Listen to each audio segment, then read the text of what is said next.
সুপ্রিয় দর্শক সবাইকে শুভেচ্ছা জানিয়ে শুরু করছে আপনাদের প্রিয় অনুষ্ঠান কৃষি কথা কৃষকের গল্প। এই মুহূর্তে যে যেখান থেকে বসে আমার এই অনুষ্ঠান দেখছেন সবাইকে শুভেচ্ছা জানাই আজকের প্রতিবেদনে। প্রিয় দর্শক, আজ আমি আপনাদের নিয়ে আসছি পাবনা জেলা সুজানগর উপজেলা আমিনপুর থানাধীন ঐতিহাসিক গাজনা বিলের মধ্যে। এখানে এক আঙ্কেল উনি হাঁস পালন করে আসছেন। হাঁস পালন করে তিনি কতটুকু স্বাবলম্বী হয়েছেন এবং হাঁস পালনের বিভিন্ন তথ্য তুলে ধরবো আজকের এই ভিডিওতে। তো দর্শক পুরো ভিডিওটি দেখবেন, আশা করি এই ভিডিও থেকে অনেক কিছু শেখার আছে। তো আর কথা না বাড়িয়ে চলুন শুরু করি আজকের প্রতিবেদন।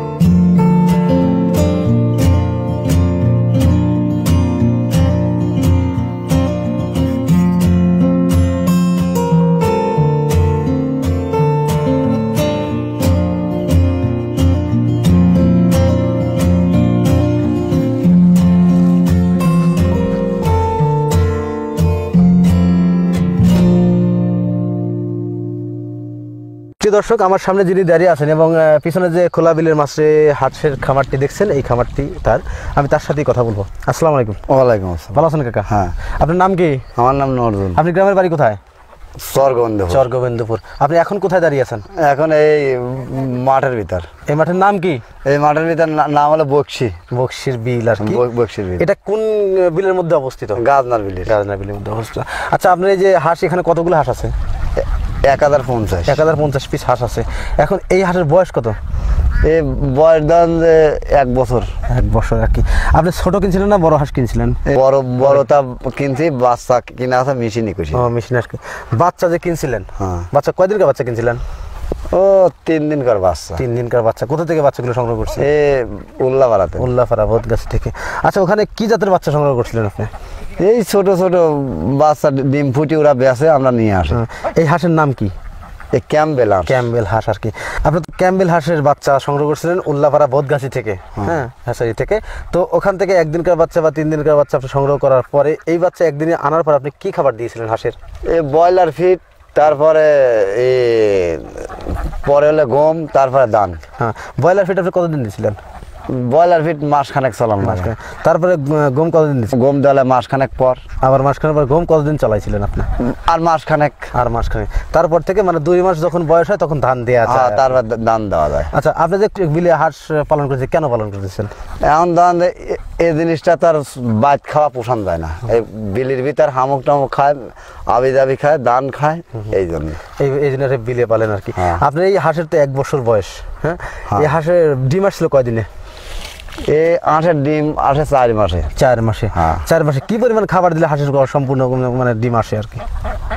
ধরেন হনে নেন, এর খাওয়া নিয়ে তার মাপজোক ঠিক নাই। এই বিলির ভিতর খায়, আর এই 1050টি হাঁসের দিন 4 মণ করে ধান খাওয়ায়। প্রতিদিন 4 মণ ধান লাগে? হ্যাঁ, 4 মণ। এখন ধান কত মণ কিনতেছেন? এখন 1000টা মণ ধান কিনতেছি, ডিম হচ্ছে 700। আপনি 1000 হাঁস থেকে প্রতিদিন 700 ডিম আসতেছে? হ্যাঁ। আচ্ছা, 700 ডিম আসলে প্রতিদিন কত টাকা ডিম বিক্রি করেন আপনি? এতদিন ছিল 1000টা বাজার ডিম, এখন হয়েছে 850 আর কি। 700 ডিমে আপনি কত টাকা প্রতিদিন ডিম বিক্রি করেন? 6000 টাকা ডিম বিক্রি করেন আর কি। 6000টা ডিম যদি বিক্রি করেন, আপনার প্রতিদিন খরচ হচ্ছে কিরকম? 4000 টাকার ধান খায়, 2000 টাকার আলি খরচ যায়। মুহি ধরেন যে আশা আছে যে ধান কাটবি, হ্যাঁ 2 মাস যদি ব্যবসা করা যায় 2 লাখ টাকা ব্যবসা করবো। প্রতি মাসে 1 লাখ টাকা আয় থাকবে। হ্যাঁ। প্রিয় দর্শক, খামারি ভাই বললেন উনি যে হাঁস পালন করে খোলা বিলের মাঠে হাঁস 1000 পিস হাঁস আছে, এখান থেকে 700 পিস ডিম আসতেছে। এই ডিম যে টাকা ডিম বিক্রি করেন, প্রতিদিন 6500 টাকা ডিম বিক্রি করেন, সেক্ষেত্রে 1,80,000 টাকা ডিম বিক্রি করেন পার মান্থ। তার খরচ হচ্ছে প্রতিদিন 6000 টাকা। সব মিলিয়ে কোনো লাভ হচ্ছে না এই হাঁস থেকে। তো উনি আশা করছেন যে সামনে আমার হাঁস থেকে লাভ হবে, এই আশাতেই উনি হাঁসের খামারটি টিকিয়ে রাখছেন। ওনার বাসাটা হচ্ছে চরদোলাইতে। উনি আসছে গাজনা বিলে, এখানে হাঁস পালন করে থাকে খোলা বিলের মাঠে। খোলা বিলের মাঠে তার কথাতে বুঝতে পারলাম যে উনি হাঁসগুলো খোলা বিলের মাঠে রাখার যে কারণ, সেটা হচ্ছে মাঠে পুকুরের মধ্যে অনেক শামুক আছে, শামুকগুলো হাঁস খায়, পাশাপাশি ধান দিয়ে থাকেন খোলা বিলের মাঠে। হাঁসের তো বিভিন্ন রোগ হয়ে থাকে, এই রোগ সম্পর্কে কিছু বলবেন? এই রোগ সম্বন্ধে হাঁসের কাশ মাস সর্দি মর্দি হলেই পারে, দোকানে ওষুধ পাতি নিয়ে আসে। আচ্ছা, কি কি ওষুধ আনেন একটু বলতে পারবেন? এই ওষুধটা আমার ভালো করে জানা নাই। তো হাঁসের যে রোগ হয়ে থাকে সেই ট্রিটমেন্ট দেন আপনি মূলত ডক্টরের পরামর্শতে এখান থেকে ওষুধ আনেন, ওষুধের নামটা আপনি বলতে পারবেন না তাই তো? হ্যাঁ হ্যাঁ তো আপনি কি মনে করেন হাঁস পালন করে লাভবান হওয়া যায় বা আপনি লাভবান হতে হ্যাঁ, বহুত মানুষ লাভ হয়েছে, বহুত মানুষ বাড়িঘর বেশি ফেলে। যাই হোক লসের লসও গেছে। লস যাওয়ার কারণ কি? লস যাওয়ার কারণ ধরেন যে আমি দিন আদায় জিনিস কিনলাম, জিনিস বিরামায় একবার মারা গেল, তাহলে আমার আর উঠি খাওয়ার মতন ব্যবস্থা নাই। আর যার জায়গায় গেছে তার ধরেন যে বিদেশের তো লাভ আছে। বিদেশে যাওয়াতে এর তো লাভ আছে, 100% লাভ আছে। হ্যাঁ। কোনো কারণে যদি হাঁসের দুর্ঘটনা ঘটে মারা যায় সেক্ষেত্রে 100% তার লস হয়। হ্যাঁ, বহুত তাছাড়া loss তার হয়। লস নাই। না, তাছাড়া loss হাঁস যদি নাই। টিকে থাকে বা জীবিত থাকে সেক্ষেত্রে লাভ তার লাভ হবে। প্রিয় দর্শক, খামারি ভাই বললেন যে হাঁস পালন করে লাভবান হওয়া যায়, এটা যদি টিকে রাখায় আল্লাহ তাআলা টিকে রাখেন সেক্ষেত্রে অবশ্যই লাভবান হওয়া যায়। হ্যাঁ। এবং এই হাঁস পালন করে আরো ভালো কিছু করা যায়। তো যারা বিদেশ থাকেন বাইরে থাকেন তাদের চাইতে অনেক বেশি ইনকাম করা যায় হাঁস পালন করে, হাঁসের খামার করে খোলা বিলে। তো আপনি এই হাঁস থেকে প্রতি মাসে তো 1,80,000 টাকার মতো আপনার ডিম বিক্রি করেন, হ্যাঁ, হ্যাঁ। সব মিলে তো প্রায় টাকাই খরচ হয়ে যায়। তারপরেও কি পরিমাণ আপনার অর্থ উপার্জন হয় বাঁচে আর কি? ধরেন যে ওই আমনের বছরে 1 লাখ টাকা 1.5 লাখ টাকা আয় হবে। জি জি। আর এই বছর এই ধানের বছরটা কাটলে পরে ওই 2 মাস কামাই করলে পরে 2 লাখ টাকা আয় হবে। তাহলে বোঝা যায় যে আমি একটা গরিব মানুষ, 3 লাখ টাকা যদি আয় করে বিদেশ হলা পারলো না। বুঝতে পারছি আর কি। তা আপনি হিসাব যে আমি দেশে থেকে অনেক ভালো কিছু করছি, হ্যাঁ, হ্যাঁ। তারপরেও আপনি এই হাঁস পালন করতে কতটি লোক লাগতেছে? এখানে 3টি লোক লাগতেছে। প্রতিজনের বেতন দেন কি পরিমাণ? 2টি লোকের বেতন লাগে 15-30,000 আর একটা লোকের হলে 10,000। হাঁস পালন করে মাসে 40,000 টাকা রাখাল খরচ দিয়ে থাকেন আপনি। হ্যাঁ, হ্যাঁ। পাশাপাশি আপনারও তো একটা পারিশ্রমিক আছে। তারপরে আপনি কি মনে করেন যে হাঁস পালন করে কি পরিমাণ করছেন আপনি আপনার লাইফে বলবেন আর কি?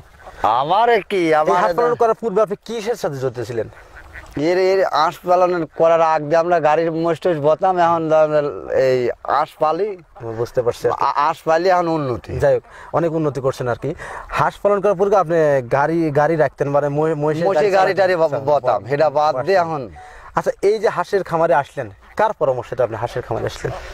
ওই দেশের মানুষ করতো, সেই দেখতে দেখতে আমরা করি ফেলাইছি। আপনারা করে হ্যাঁ, ফেলছেন। করি ফেলাইছি। তা কারো পরামর্শ না, কিন্তু নিজে দেখতে দেখতে হ্যাঁ, করছেন আর কি। দেখতে দেখতে আপনি কি করছি। মনে করেন আপনি যখন মোষ রাখতেন বা মোষের গাড়ি চালাতেন তার সাথে অনেক ভালো আছেন নাকি? হ্যাঁ, তার থেকে ভালো। মোষের গাড়ি থেকে অনেক ভালো আছে? হ্যাঁ, অনেক ভালো। প্রিয় দর্শক, খামারি ভাই বললেন যে হাঁস পালন করে এখনকার সিজনে তার মোটামুটি লসের সম্মুখীন হচ্ছেন। কেন? কারণ যে পরিমাণ আয় হচ্ছে সে পরিমাণ খরচ হচ্ছে। তাই হাঁস পালন করে লাভবান হবেন কখন? যখন ধরেন ধান কাটবে গাজনের বিলের মধ্যে, এবং এইখান থেকে ধান কাটার পরে যে খাবারটা পড়ে থাকবে এবং সেই খাবারটা হাঁস খাবে, বাইরের খাবার লাগবে না, সেই সময় খামারিদের বেশি লাভ হবে। লাভ তাও হবে। তার 1000 হাঁস থেকে পার মান্থ 1 লাখ টাকার উপরে আয় থাকবে। হ্যাঁ, এই কথাটাই বললেন খামারিরা ভাই। তো প্রিয় দর্শক, অনেক কথাই বললাম, অনেক সময় নিলাম। আর কথা না বাড়িয়ে আজকের প্রতিবেদন এখানে সমাপ্ত করছি। ভালো থাকেন, সুস্থ থাকেন, আল্লাহ হাফেজ।